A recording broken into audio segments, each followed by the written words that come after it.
Hey there, welcome into the studio. Look at that on-air button shining bright. We are ready to go. I am ready to go. I hope you are too. You are tuned directly into the Hidden Entrepreneur Show, and I am your host, Josh Carey. My guest today has such a fascinating, fantastic, brilliant story and line of success. I'm just so thrilled to be entering into this conversation. Get this. She is the founder of inVisionaria, which is an executive leadership and team coaching company. She's also the creator of, and I love this, Gutsy Women Win, which is dedicated to supporting and encouraging women leaders around the world.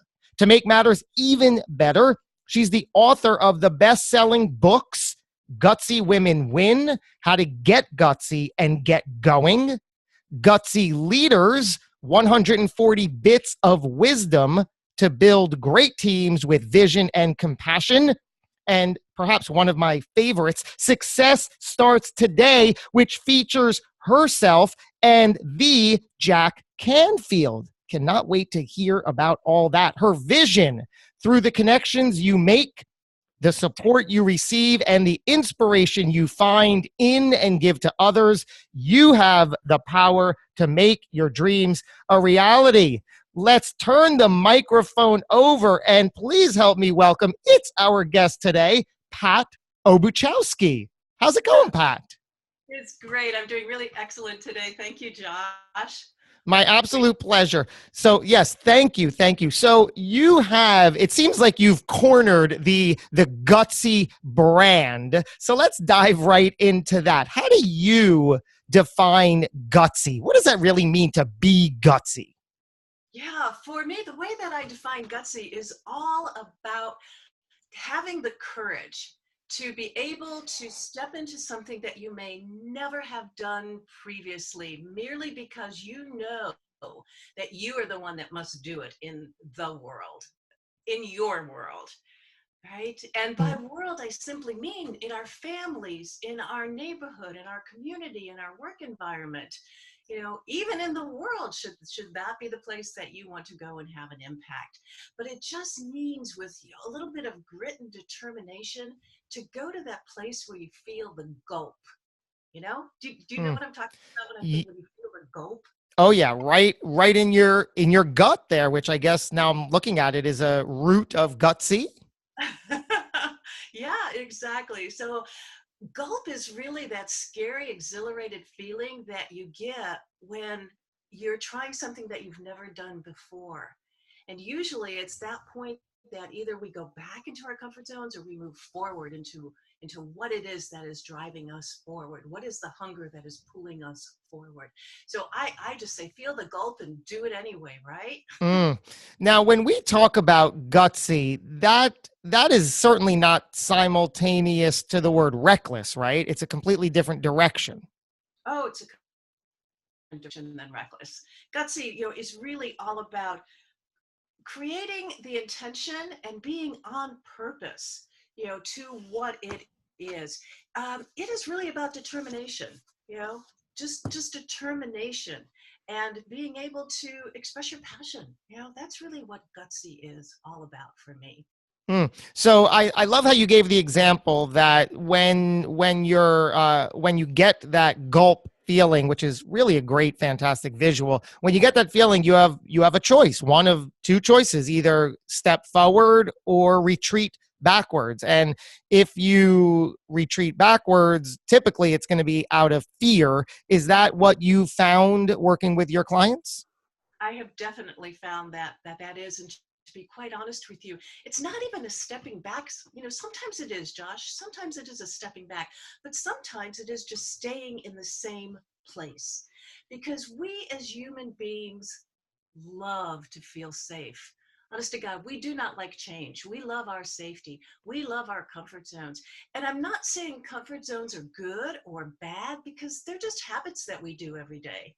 We've got some comfort zones that serve us fully, like getting up in the morning and brushing our teeth and, combing out our hair. That's a comfort zone. It's a habit that we have. But when a comfort zone starts to hold you back. It's when you have to examine it. For example, I have a really great comfort zone of always responding to emails instead of picking up a telephone, and talking to people. And sometimes that gets to be a comfort zone because, as we all know, life is about building relationships, building good relationships for personal growth and for business development. As you support, your whole environment is about those two things. And so it is all about being able to say to myself, okay, Pat, this is enough being on email. Start picking up the phone and talking to people. And so that's when I sometimes feel the gulp. Still, after all of these years, I feel that gulp when I start picking up a telephone. I have to take a deep breath and do it anyway. So I guess what we're evaluating here is that, correct me if I'm wrong, is part of it acknowledging consciously if and when you're in your comfort zone and, okay, that's one that doesn't serve me, like you gave the example, getting up, doing your hair, brushing your teeth, doing those habits that will serve you, but knowing the difference and saying, okay, this is one that doesn't serve me. Yeah, you got it. Absolutely. That's what it is all about. Just taking a look at what is holding you back, Mm-hmm. And we have all sorts of comfort zones that really hold us back from taking that little itty bitty step that we need to take to progress to the person that we are becoming, to what it is that we want to create, to even the legacy that we want to leave. I always ask myself this question: what do I want people to be saying about me when I decide to leave this earth, right? Or Mm. even put it down more on a day-to-day, what do I want these people to be saying about me when I leave this room, right? Yeah. Yeah. So it really is about that, about taking a look at asking yourself, is this serving me? Are my actions serving me? And sometimes, to be perfectly honest, they do. Another one of my comfort zones is I can binge on, I'm not going to name the brand, but I can binge on television, right? And I can just sit there and binge. And then I have to decide, okay, enough is enough, right? But sometimes, quite honestly, we need to take those breaks. We need to just sit back and separate ourselves from what is going on, in our world. I love so much about what you just said. I want to break down a few of those points. First of all, you specifically said it's about taking those itty bitty steps. And that's such an important point because I used to fall into this trap. You see others' success, quote unquote. And I say quote unquote because that's a whole other conversation where what you see others achieving is only part of the story. It's only your interpretation of the story. But more importantly, they didn't get there by one fell swoop. So like you said, taking these itty bitty steps, that was an eye-opening point for me to realize, this isn't about just finding that one piece of the puzzle that's going to make all of my fear, stress, and anxiety go away. Just find the best next small step and take action, gain momentum. I love that point. Mm. And the other point I want to make is when you said that most of your actions are in the line of how do I want people to think about me or remember me when you decide to move forth and move on from this earth and this part of your journey. And I completely agree with that. I was reading something in a book the other day that put that into perspective and basically said, truth be told, to put it bluntly, it's all going to happen. The end is going to happen for all of us, period. So you have to decide either consciously or subconsciously, perhaps, and more beneficial to you, plan it consciously when that end arrives, because again, it will happen. Do you want to arrive with grace and dignity as your story, or do you want to arrive with fear and concern and stress and feel broken and beaten down? Those are the two things. So I've been very recently conscious of that. I said, you know what? Forget life being short. I mean, life is a nanosecond. We blink and it's over. And I want to live every one of my moments in the moment, because I know I'm not guaranteed to live X many of years. Truth be told, I mean, this is the kind of stuff that puts me into the present now, and becoming aware of that end. I say I have two amazing children, a 5-year-old daughter, a 3-year-old son, who are my everything. I am living every moment that if, God forbid, anything happens to me in any moment, I'm okay with that. Mm. Oh my God, that is so beautiful, Josh. You know, in my book, Gutsy Women Win, I have a quote by George Bernard Shaw that addresses exactly what you just said. May I read it? Please do. Yeah, he says, I want to be thoroughly used up when I die. For the harder I work, the more I live. I rejoice in life for its own sake. Life is no brief candle for me. It is a sort of splendid torch, which I have got hold of for the moment, and I want to make it burn brightly as possible before handing it on to future generations. Mm. Isn't that? I just love that. So I want to be that way. I want to be thoroughly used up when I die. What a great way to put it. I want to be thoroughly used up. Some could see that as being, a bit raw, but it's like, no, come on, you know how to see that.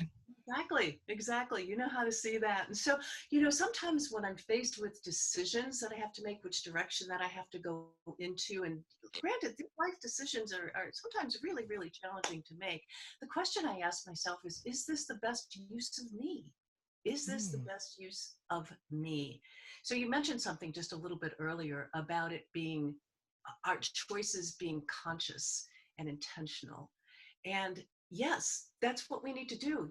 We have to wake up to ourselves, and to what is around us so we don't miss anything. You have wonderful children. You certainly don't want to miss anything with your children. And I'm sure that your listeners don't want to miss anything with their families, with their loved ones, even with their animals. We just got a new puppy, and I'm like, I don't want to miss anything with this puppy. Mm-hmm. And I'm one who I spent decades. I never thought it was possible for me never to not live in fear, stress, and anxiety. I embodied that role for over 4 decades. And once we all have our waking up moments, and I had enough, and I was ready and prepared. And so I'm a living and breathing example of it's possible to make the change. Up until I did, and I'm continuing to enjoy that journey. Hopefully a long, long way to go and grow. But before I did, I never could have seen myself like this. I never knew change was possible. Do you see plenty of change when you work with clients right before your eyes? Absolutely. That's one of the things that I feel so blessed to be able to do the work that I do. That it is so true that all we need to do sometimes is just take a little baby step, right? That's, where my company name inVisionaria came from. I help people find their vision, find what it is that they want to take a look at. Sometimes it's one vision, sometimes it's 2, 3, 4, whatever. But what is it that you really want out of this one and precious life, as Mary Oliver says? And so it's all about helping people find their vision. The in comes from visions are really great, but sometimes our visions seem so far away that we lose track of them. So I encourage people every single day, be in your vision, remind yourself what it is, and take one step towards your vision, because sometimes those visions can be overwhelming when you look at the whole thing. And then aria, of course, is music created for a single voice with accompaniment. So as a coach, I accompany people as they're traveling to make their vision become a reality. It's just so important not to sometimes let your vision overwhelm you. As you said earlier, we do that for decades. It's so big, it's so far out there, oh, I'm going to do this later, and I'm going to do this later. And then we forget about it and look back and go, what the hell happened? Right? So be in it every single day, one little thing, no matter what that little thing is. So true. You have a book, Gutsy Women Win. Of course, you have Gutsy Leaders. We spoke about that word. Were you yourself always gutsy? How did you get to that, embrace that word? I was not always gutsy. I was actually, as a young girl, I was kind of shy. I was very quiet. I was, raised in a family that pretty much told me, girls don't speak up. They remain quiet. My dad instilled in me a work ethic of keep your nose to the grindstone and you will be noticed, right? And boy, I learned a big lesson in that. I started out in one field and then I eventually went into the business world as my work life. And, at the time in the business world, it was pretty tough for a woman to get into leadership roles. And there was a lot of discrimination against women and a lot of sexual harassment. And just to share one experience that I had when I was about 29 years old. In one company that I was at, and I was a manager at the time in this company, it was very heavily male dominated. It was an electric utility company. And what basically happened is that we got a new senior VP.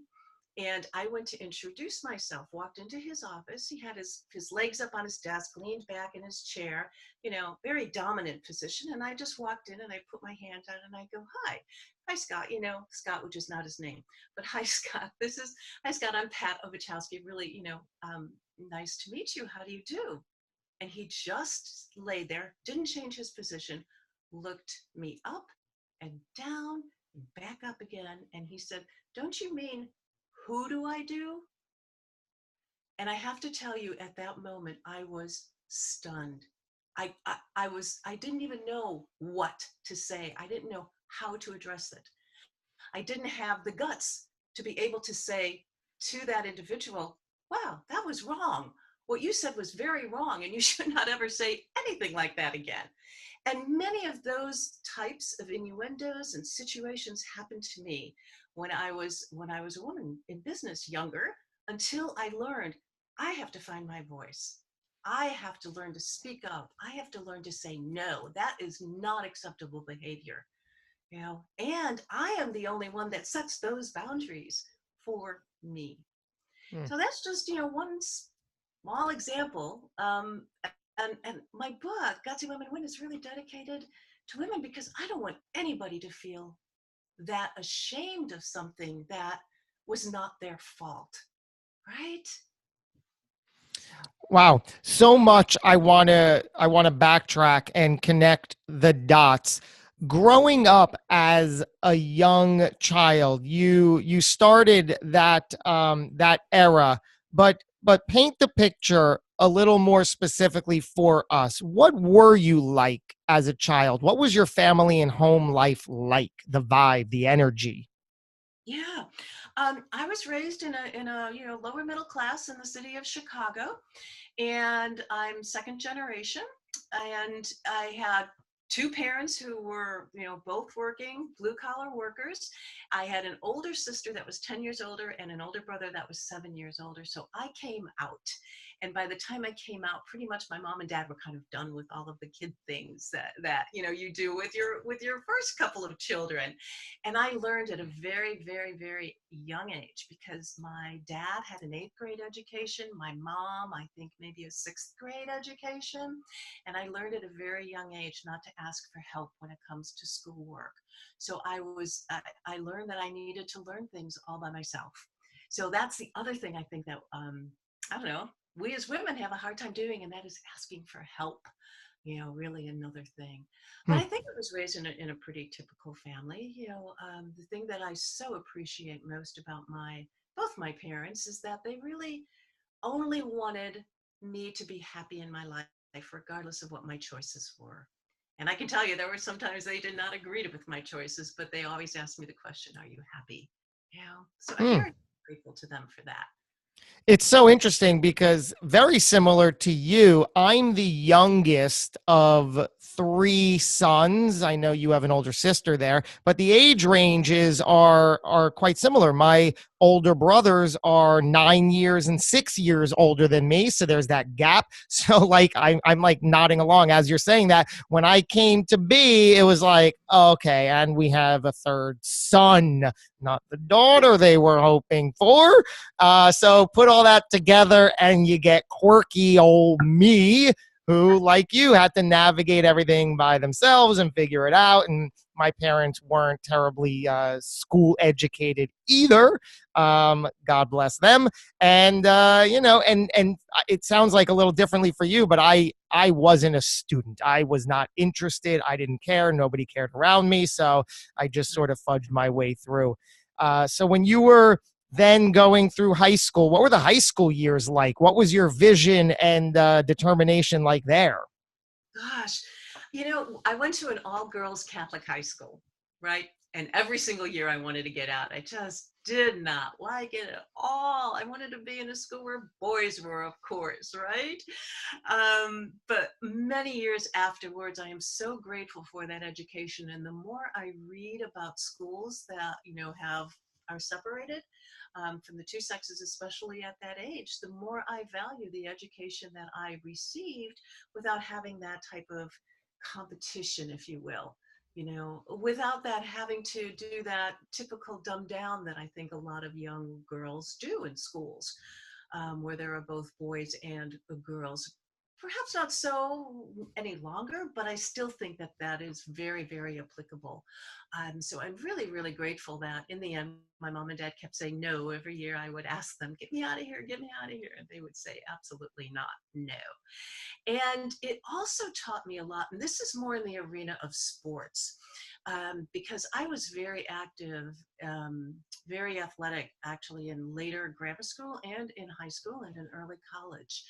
And what I loved about the sports, and I think that this too is really important, is that it does teach you to be a little bit gutsier than you normally are, because it's competitive, because you are also working with a team. And I think women learn so much, women and men learn so much from sports. How to be a team member, how to work with other people, how to take the lead, how to let go of the lead. So much about self-esteem and self-confidence and learning about your body at a time when it's very, very uncomfortable to be in your body while it's growing. So those are, a couple of my experiences from high school. And then you graduated, and college life, career life? Yeah, I graduated and I wanted to go into journalism. I wanted to go to war-torn countries and write the stories of people that are impacted by the war. So I applied to Northwestern University. I got in. I had a scholarship, but here's the deal. Because both of my parents worked, regardless of their salary at that time, I didn't get any money from the scholarship. And Northwestern University was so far beyond my ability to pay. So I had to let go of that dream. But I have been a learner. I love to learn. It's one of my passions for myself and for others. And what happened is that I still continued to college. I went to a junior college because I paid for my own college. So I went to a junior college for 2 years, and I did graduate with a journalism degree. And then I went to a four-year college and ended up in psychology and sociology and human behavior, which makes sense when I wanted to tell stories of the people that are impacted by war. And that's when I graduated, and I could not find a job in that field without having a master's degree, and I had had enough of that education for a bit. So I left, and the only job that I could find in the field was to work as a secretary for a therapist, because I knew how to spell the words. But needless to say, I didn't go in that direction. I ended up, working for a huge accounting company at the time in Chicago. And I ended up in the business arena, and I have a amazing portfolio of careers. I was never one of those individuals who said, this is exactly what I want to be, and stick to it, because I'm a learner. So give me something new, let me figure it out, let me master it, and then I'm moving on. What was your emotional reaction going back to, if I heard the story correctly, you had after high school, you had your sights set on a journalism career. You had the dream, you had the vision, you apply, you get in, so you're jumping for joy. And then the truth sets in that there is literally no way that you can finance and pay for this. What did that do to you? I was totally devastated. Um, at the time, you're what, 17, 18 years old. You have this dream of your future. You had models at that time that were writing different stories, or that you wanted to write, that you wanted to share because they emotionally moved you. And I was just shattered, realizing that wasn't a dream that was going to become a reality for me, right? And yeah, I eventually got a 2-year degree in journalism, but then I wanted to go on and finish college, mostly because I truly wanted to make my family proud of me because of my mom and dad's education. And they just said, be happy, and I was happy learning. So that's why I continued on in doing that. But here's the deal. People come to me a lot, Josh, and ask, gosh, what is my passion? What do I want to do? I don't know. And I point them right back to their childhood, such as you did with me, right? Point them back and take a look at what brought you joy. What did you love to do? What came natural to you? So writing for me since I was a little girl became natural. So here's the story, because several years ago, I was having dinner with an old friend, and I told her about that dream, which I hasn't shared for a while. And she said, well, why did you do it? I said, well, I'm not going to go to a war-torn country and, write those stories. And she goes, well, why don't you write the stories about the people? And so she was part of the encouragement for me to get back to writing. And so my book, Gutsy Women Win, tells the stories of 7 women and how they achieved a bigger game in their lives by doing the little things, right? So even though it was not a dream that became a reality for me when I was a young girl, when I was 17 or 18, many years later, it has become a reality for me and now brings me such joy, such joy. There's so much there's so much to grasp onto there, because what do they say about like everything in the right timing, right? And we take things so personally, like we want it now, this is what I want to do, and my life or the universe or what have you isn't giving me that now. But there's so much in retrospect that if you just let it be will make sense. Yes, absolutely. It's so fascinating. I work with a lot of people who feel like that, who feel like, I'm not getting what I want and I'm working really, really, really, really hard. And it's like, okay, so this is what you're looking at. You are not achieving this. Let's just turn the chair that you are sitting in 1 degree and let's look at this a little bit differently. It's kind of like, this is the perspective I see. Go, go, go. Get. Success, success, success. If nothing is moving as fast as I want, we'll just turn 1 degree and get a little bit of a different perspective. And what's different looking from this perspective, you know? Hmm. And it changes people. You you've been described as unorthodox, rational, optimistic style. What in the world does that mean? Unorthodox, rational, optimistic. All right. I have always been an optimist my entire life, without a doubt. I always attempt to find, what is the truth? Where is the positive aspect? Knowing that some things that are very, very critical and important and pressurized today, I won't remember by next week. I won't remember maybe even by tomorrow when I wake up with a new day in front of me. But I've always been an optimist, right? But I've been a rational optimist. I mean, I'm not a little Pollyanna, that always takes a look at really the bright side. I'm really rational about my optimism. I'm realistic about my optimism. I mean, there's so many things that are going on in the world right now where you need to be rational. You have to have that part of you in your optimism. And unorthodox, I just don't think there's very many rational optimists. So unorthodox really kind of means I take a look at things and go, well, how do I want to do that differently?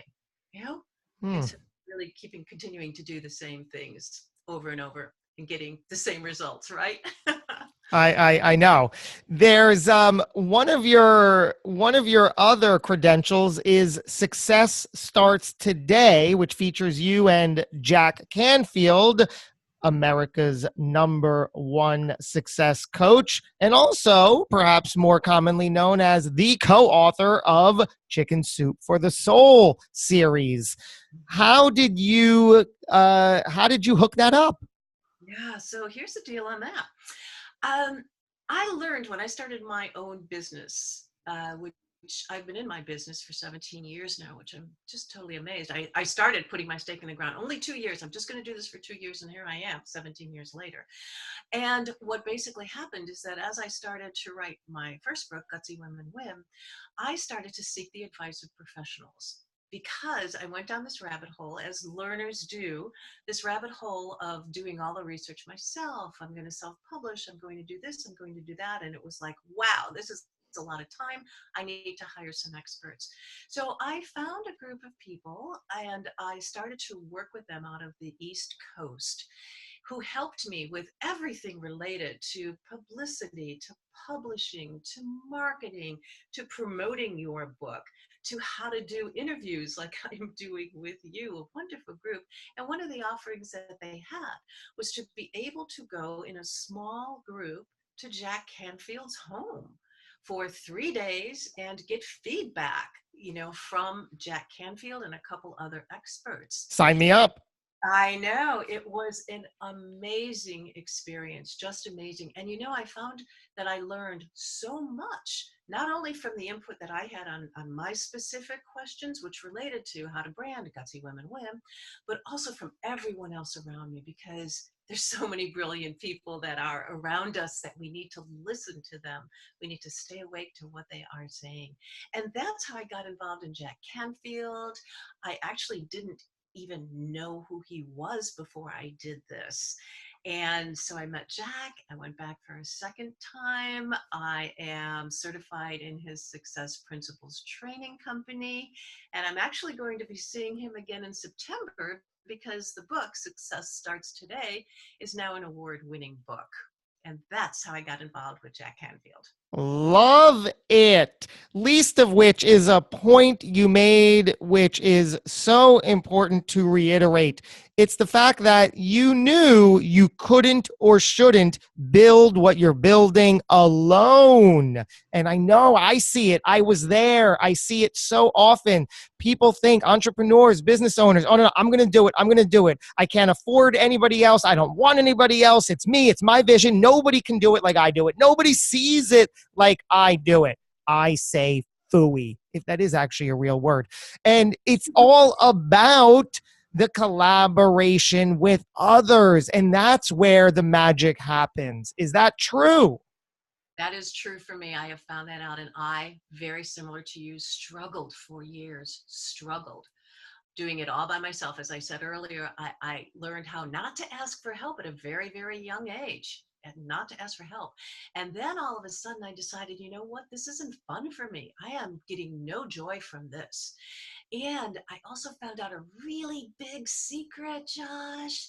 You start talking about what it is that you want to create. You start talking about your hunger. You start talking about your bigger game. And guess what? There are people that are out there that want to play that same game.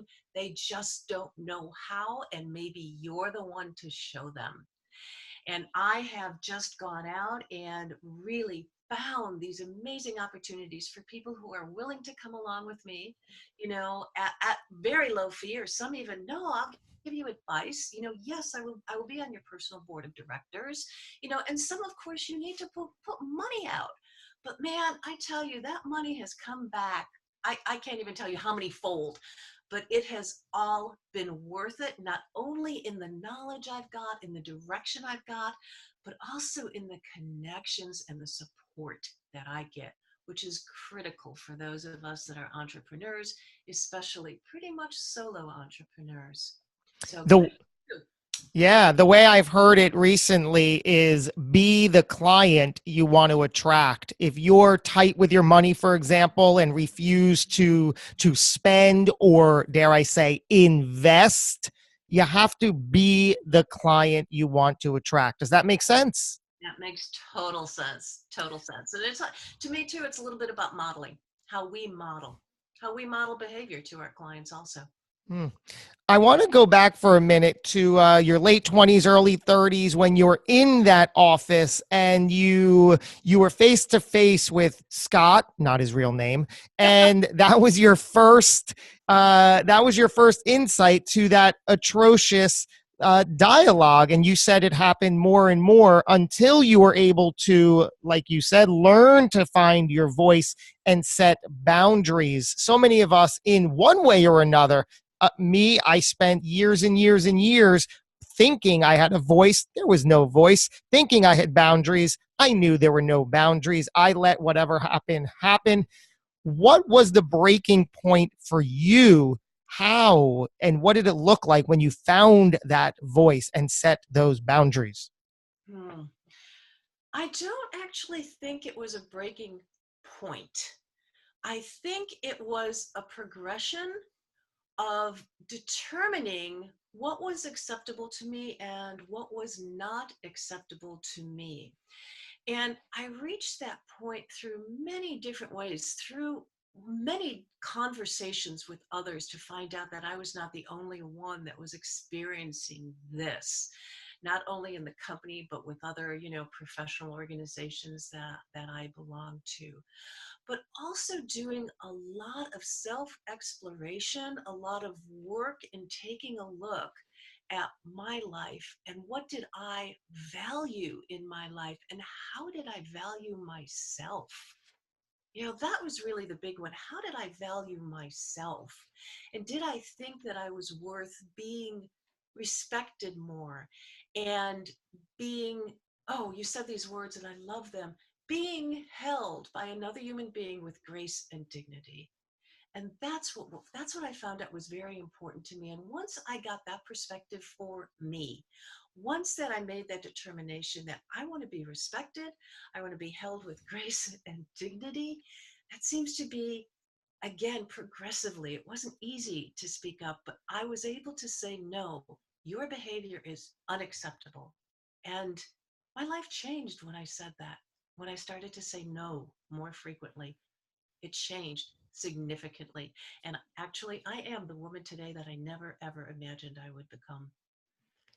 I literally have the chills, and I want everybody listening to rewind the last 2 minutes for one reason, because whether, as in Pat's case, it was verbal sexual abuse in that regard, I'm sure colored in a variety of ways, or whatever your specific story is, whatever it is, rewind those last 2 minutes. And I guarantee you, this is the reason I got the chills, is because it is applicable to you and your current scenario today. Take what Pat just said, and it will apply to whatever scenario you are going through today. It was just phenomenal.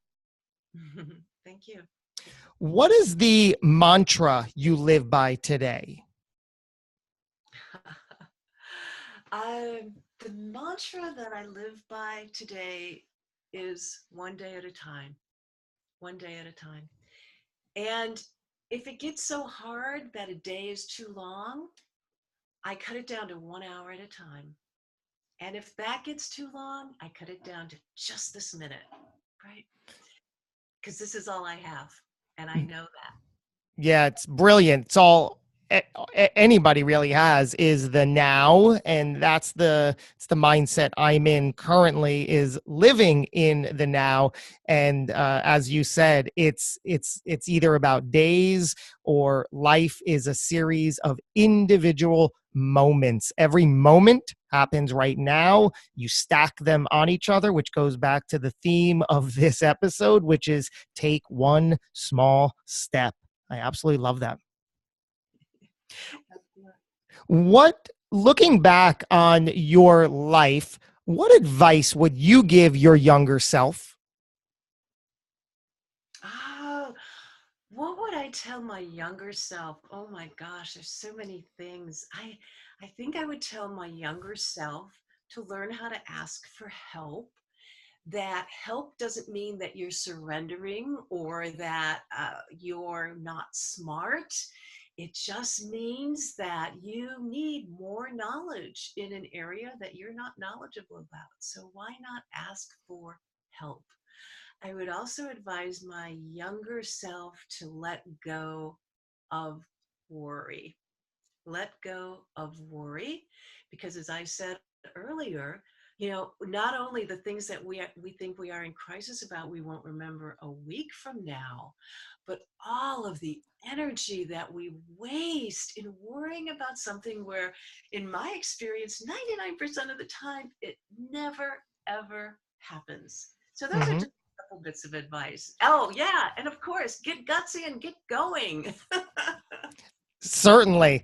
And I love the don't worry mantra, only because and this is what I'm learning now by studying how to live in the now and in the present moment. Worry is exclusively living in the future.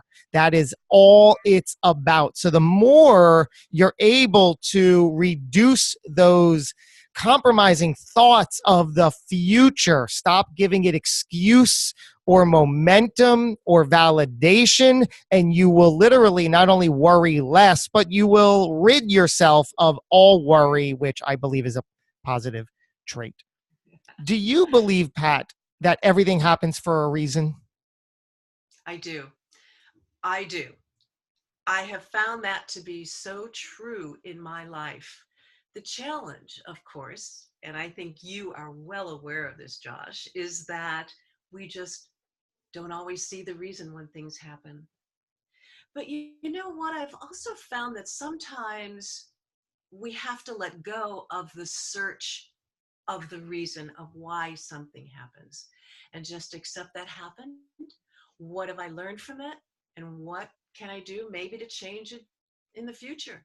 Or do I even have any control over that? But yeah, I definitely believe that things always happen for a reason, even though we may not see them in the moment. Are you spiritual or religious in any ways today? Oh, I am definitely spiritual, especially being born and raised in a Catholic grammar school and a Catholic high school. And I eventually went back to a Catholic college. Yes, I am definitely spiritual. I do not believe in the formality of religion, but I do believe in a higher power. Again, however we want to define that. And I think that spirituality for me has a lot to do with just bringing more kindness into the world. It is something that my mother taught me at a very, very young age. She was a very giving woman who gave people things that she herself could not afford to do, to let go of. And so for me, that spiritual aspect is actually being kind, trying to make the world a, a nicer place for people to be in. What do you believe happens when it's all over, when our time here on earth comes to an end? Oh, I live in that question a lot.